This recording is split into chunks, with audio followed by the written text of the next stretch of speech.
Hey everyone, welcome back to the channel. In today's video, I will show you exactly how to send a doodle or a drawing on Instagram step by step. So this lets you hand draw something and send it to your friends right in the DMs. So first of all, you need to launch your Instagram application. Then you need to tap on the messages icon in the top right hand corner of the screen. Now in your chat history, you will have to select the person you want to send the doodles to. After selecting the person, you are going to see this plus icon in the bottom right hand corner of the screen. When you tap on this icon, you are going to see the new feature of draw. So when you tap on the option of draw, you are going to see this type of section in front of you.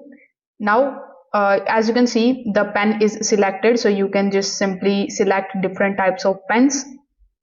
After selecting it, you just have to select the color from the bottom, and now you just have to start typing or start drawing over here on this page. You can also just simply go back with the help of this arrow icon if you draw something wrong.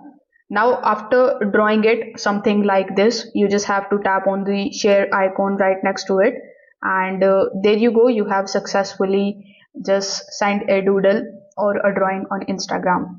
So if this video helped you out, make sure that you like this video and subscribe to the channel. Thanks for watching.